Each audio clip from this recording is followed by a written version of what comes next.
And my name is James Murray, and I'm the founder and managing director of Work Healthy Australia. So we're just going to talk about data and how data can be turned into tools using methodologies such as machine learning, and how a tool that you might currently rely on for your GPS or for your choices on Amazon might also be just as useful in OH&S in terms of prediction and overall risk reduction. There are lots of mistakes and lots of misunderstandings in the space. I'll talk about methodologies for improving your data infrastructure and things you should consider upon embarking on a journey such as this. I'll tell you my own personal story and journey with data and machine learning that goes back almost 20 years. A little bit about me.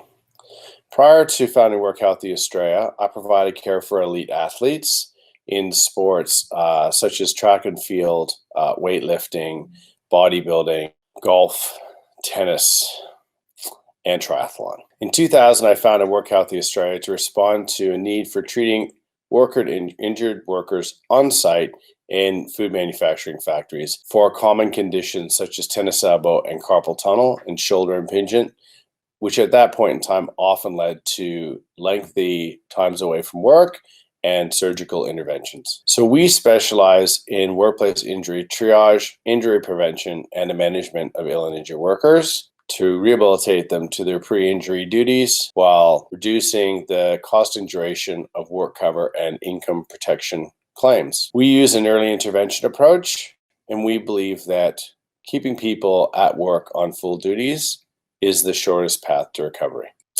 We're Australia-wide.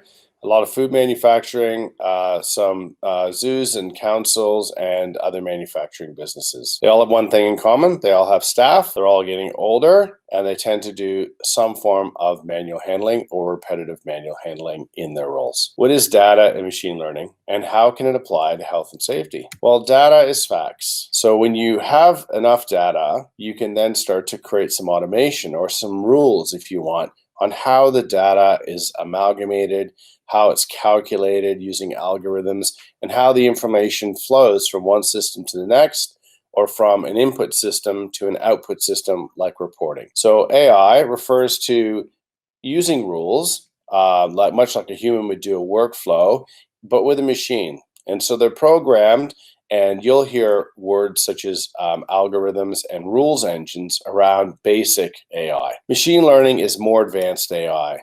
So rather than having an AI that does a whole bunch of tasks for you that you've programmed, it enables the machine to learn from the data, which you then applies the learning without the need for human intervention. So if you want to see an amazing example of machine learning in your day-to-day life, go to Amazon, click on something, and then see what it recommends next. Go back, close the window, click on it, and see it again. And what you'll find over time is that Amazon, the more you visit their website, the more likely they are to suggest something that you'll click on and also buy. And that's the machine learning model running an experiment on us and making a suggestion or a prediction. And when we buy the thing that the model suggests, that's a positive experiment. And then that goes into the data that's then up on you, but it is also on the data set.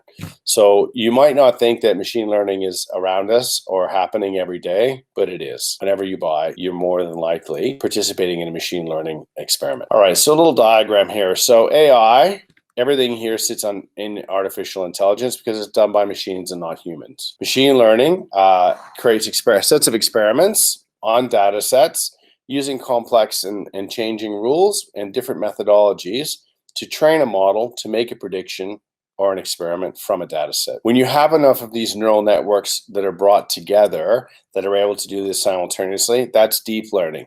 And that's something that will allow a computer to beat a human. So for example, when you look at chess and when you look at AlphaGo, so it's able to use a series of these neural networks strung together to learn dynamically and teach itself how to create the outcome that it's been programmed to see. So let's talk about some mistakes and some misunderstandings when it comes to this kind of stuff. First thing is, I call them siloed data sets. Everyone's familiar of the idea of silos in your business. So this person does their role without talking to someone else who's also trying to achieve a job or do a role.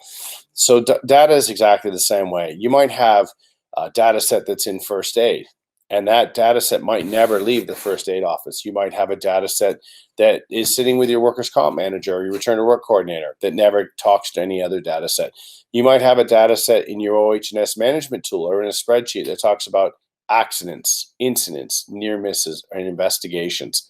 You might also have some risk assessments with some control measures and some ideas for improvement. So those are siloed data sets because they sit in what are called separate data sources that don't relate to one another. You also have issues around poor quality data. So typically words are very poor quality data because of spelling mistakes and because of grammar mistakes and because of nomenclature, i.e. shortening things. So what we really like is we really like to see things that can convert easily to numbers, or when you use drop-down boxes, or when you use yes or no's, binary things that every user has to enter the same data. You then have to train the users to enter high quality data. So if you have people who aren't trained who are using the same tool, then your data quality will also be poor, but that's a training issue as opposed to the way that you've deployed your tool. Reliance on manual input. There's many examples of that, from paper-based all the way through to people translating and putting data into a database or a spreadsheet that weren't the people who are actually doing the work or transcribing it. And then you also have just a pure lack of digitization. So you have important pieces of data that sit somewhere that are not yet digitized or awaiting digitization, or the organization has made a risk management decision that at this point in time, paper is safer than putting it into a data source that other people might be able to access. So when looking at data infrastructure, there's some things you should consider when you're looking to improve both the quality of data, the amount of data that you capture, and the way that your data relates to other data in the organization. The first thing is you really have to deeply understand your data, and the only way to do that is to dig into it. So typically, most data sources, whether it's a spreadsheet or it's a database, will give you an output, a CSV output. By going and sorting the data one column at a time and understanding what data is right and what data is wrong, you'll very, very quickly be able to score your data and understand where the quality problems are, whether it was a training error on an input, or it's relying on words instead of numbers, or it's not binary or tight enough for it to be useful for you. Also, holes in your data set or your database are really hard for the machines to deal with and often lead to instability in your database. So now that you've got your data and you've cleaned it up and you understand it and you think it's pretty cool and it's at a state where you can actually learn from it, you've got to know what problem you're going to solve. You actually have to pick a bullseye. So it might be that you want to understand trends, or you want to understand cost and duration of injuries in males or females over or below 40, for example. You're looking for your hotspots, right? So data can tell you where those are. And then you want to then figure out how you can improve the capturing of the data. And then finally, improve the quality of your data. And this is a cycle. It's a circle. It keeps on running over and over and over and over again. All right, so we have gone on a very long journey to a cloud-based data capture system for our workflows here at Work Healthy Australia. In 2000, I built my first highly structured access database from scratch. It was pretty rough and ready, but it did the job, and it did capture the data in a very robust way. And Access was a great tool for us early on because we were able to build our MVP over a long weekend. So it took us about 4 days to get our first page, if you will, of data capture up and running. By 2000, the database was unstable and it was too big, and we were breaking it all the time, and we couldn't effectively compact and repair it often enough. So in 2002, we built an IMS, an injury management system, as a network application database. So that was more stable and much more scalable, but still in a network, which made it really hard to access from locations with bad bandwidth, bad internet connectivity. In 2005, we rebuilt the IMS as a web application in the cloud, and we stored that in a hybrid cloud environment for many, many, many years. It was very stable. We were able to break it down, the tools down into small pieces. So even if people had poor connectivity, we could still access the tool in a very skinny way and get data into it. So that solved that problem.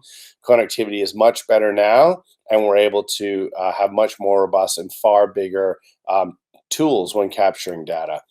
And then finally, in 2019, we went out and we employed a data scientist to assist us in improving our data quality and to take us on a data quality journey, which was, I'll use the word confronting. The data scientist told us some home truths that we weren't ready to hear. But that's good. That's why we employed them. Smart people telling us the truth. So our data quality on our first pass, even though we had a highly structured tool and we had trained the people to put the data into it correctly, and we had a 100% user adoption rate, we didn't have anyone working outside the database, we got a 4 out of 10. So we were a little bit sad. But we very quickly got over that sadness because we saw the opportunity. And our data scientist gave us a plan to get our data quality up to 8 out of 10, and then finally a plan to 10 out of 10. 8 out of 10, we could do it in 6 months, but 10 out of 10 was going to take us about 2 years.